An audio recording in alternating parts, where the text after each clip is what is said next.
Assalamualaikum warahmatullahi wabarakatuh. Apa khabar semua? Sihat ke belaka? Waalaikumsalam. Waalaikumsalam, cikgu.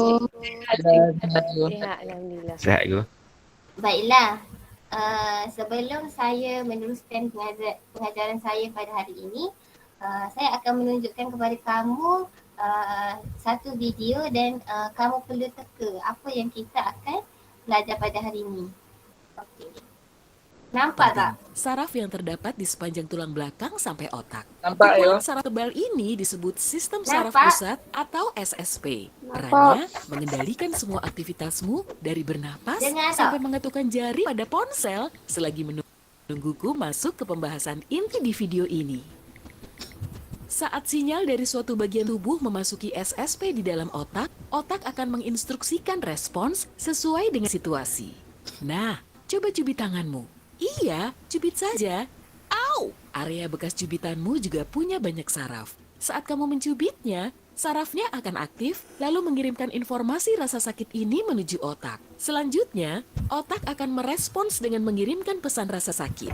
Prosesnya berlangsung selama sepersekian detik meski sinyalnya bergerak sejauh bermeter-meter.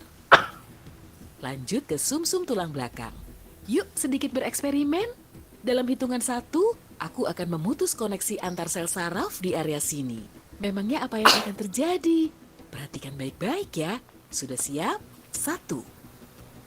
Nah kan, kamu jadi mati rasa dari area pinggang sampai tubuh bawahmu. Itu karena SSP-mu tidak bisa memperkirakan sumber rasa sakit. Oke, tenang saja. Sudah kukembalikan koneksi sarafnya seperti semula kok.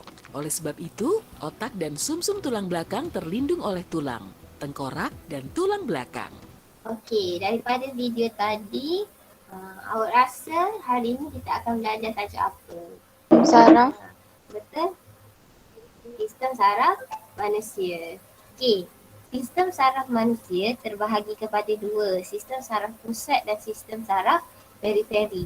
Sistem saraf pusat ni merupakan sistem saraf utama dalam tubuh manusia, yang mana sistem saraf pusat terdiri daripada otak dan saraf tunjang.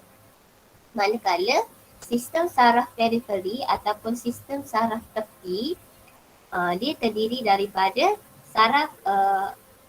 12 pasang saraf kranium dan 31 pasang saraf spina.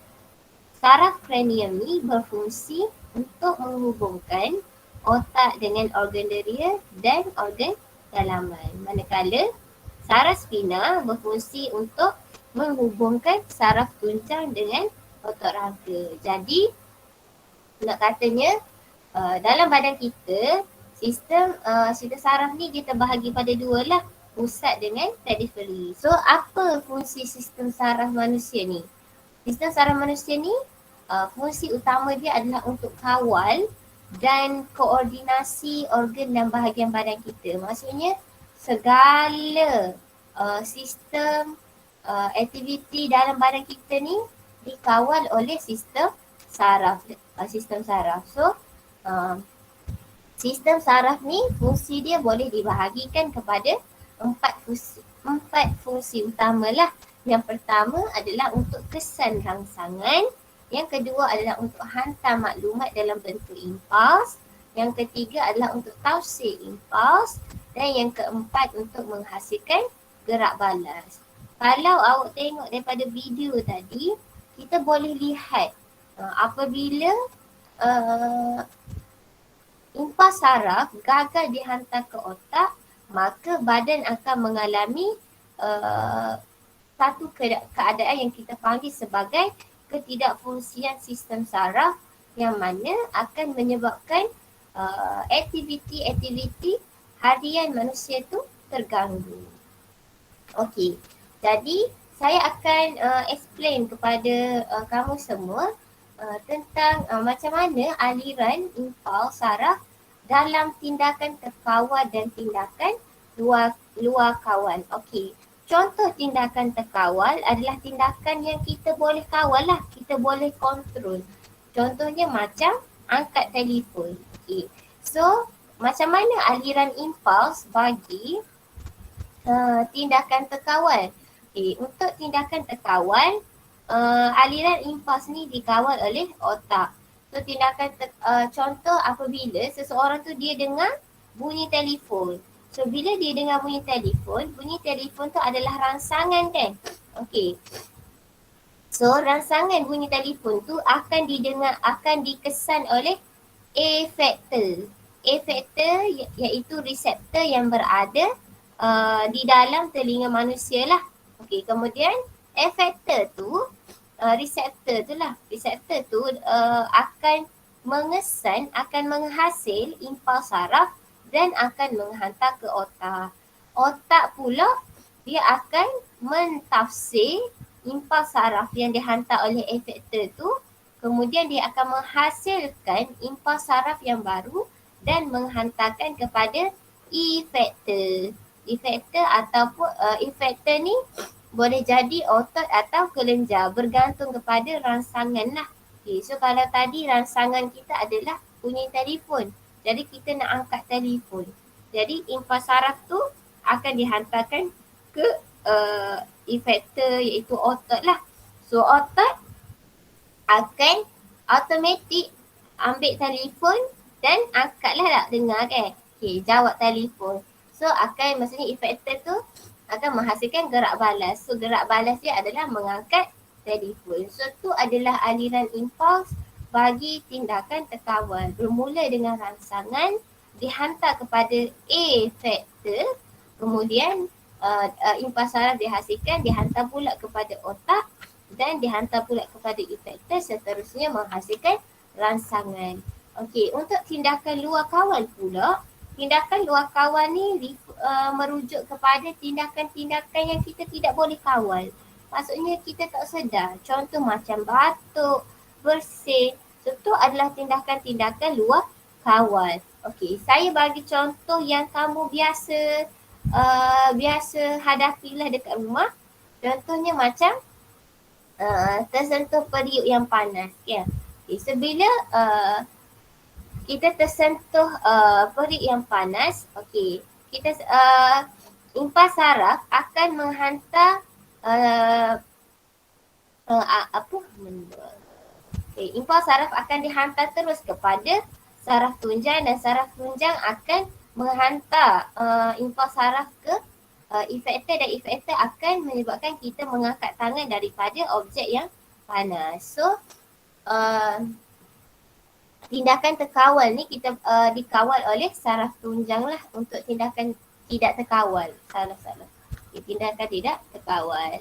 Okey, so kenapa sistem saraf ni penting? Okey, sistem saraf ni penting kerana kalaulah sistem saraf ni tidak berfungsi, manusia ni tidak boleh menjalankan semua aktiviti kehidupan dia, sebab seluruh badan kita ni dikawal oleh sistem saraf. Okay. So kalau sistem saraf terjejas, dia boleh menjadikan seseorang tu lumpuh. Lepas tu contohnya bila dia lumpuh, dia dah boleh nak berjalan, otak dia lumpuh dan sebagainya lah kan. So banyak lagi masalah-masalah yang akan berlaku bila sistem saraf seseorang tu terganggu. Saya nak kamu semua lakarkan satu alat yang boleh digunakan oleh kita untuk mengatasi masalah ketidakfungsian sistem saraf. Kemudian terangkan macam mana nak menggunakan alat tersebut. Kemudian saya nak juga kamu buat satu video pendek ataupun slide presentation, video pendek lah, untuk menerangkan arah aliran dan impuls bagi tindakan terkawal dan tidak terkawal. Boleh ke? Boleh, cikgu. Boleh je. Okey. Terima kasih semua. Assalamualaikum warahmatullahi wabarakatuh. Saya akan menerangkan tentang alat untuk mengatasi ketidakfungsian saraf di bahagian kaki. Nama alat itu mekalik. Alat ini dapat membantu menyokong saraf kaki yang tidak berapa baik. Terdapat beberapa bahagian di mekalik ini, iaitu bukaan kaki robotik, diimbas melalui iris mata pengguna. Selain itu, ia juga mempunyai black shell. Terdapat beberapa chip di bahagian tersebut. Jadi pengguna tidak perlu risau akan kerosakan chip-chip tersebut. Ia juga mempunyai tiup dara. Fungsi dia mengeluarkan haba agar pengguna menjadi lebih selesa semasa menggunakannya. Selain itu, ia juga mempunyai penyokong belakang sendi, menyokong bahagian sendi pengguna agar lebih kukuh pergerakan. Mekalik ini juga mempunyai mecha armor untuk menyokong di bahagian lutut. Selain itu, ia juga mempunyai booster, kecepatan dari enjin berkelajuan tinggi dan dapat dikawal oleh pengguna melalui pemikiran mereka. Akhir sekali, ia mempunyai glow cane, aktif sekiranya pengguna menggunakan booster. Sekian. Okey, so gerak balas badan manusia terhadap rangsangan ni dia dibahagikan kepada dua, iaitu tindakan terkawal dan tindakan luar kawal. Contoh tindakan terkawal macam membaca buku, lepas tu ke tindakan luar kawal pula macam kalau tersentuh kuali hok panas dia akan refleks, lalu kita tarik dia kita punya tangan tu. Aliran impuls dalam tindakan terkawal pula, rangsangan contohnya bila bunyi deringan telefon, rangsangan akan ke reseptor di dalam telinga manusia.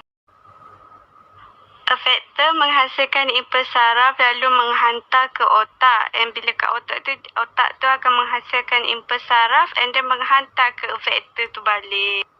Lalu dia bertindak balas dengan kita ni menyentuh skrin telefon tu. Tindakan luar kawal pula ialah tindakan yang berlaku secara serta-merta tanpa disedari ataupun difikirkan terlebih dahulu. Lepas tu tindakan luar kawal ni dia terbahagi kepada dua. Satu melibatkan medulla oblongata, satu lagi melibatkan saraf tunjang. Contoh yang melibatkan medulla oblongata ialah denyutan jantung, pernafasan, peristalsis dan rembesan ilio.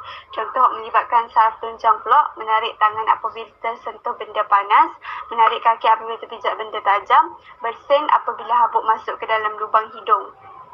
Lepas tu, urutan aliran impuls dia pula, contoh bila tersentuh objek panas, dia akan ke efektor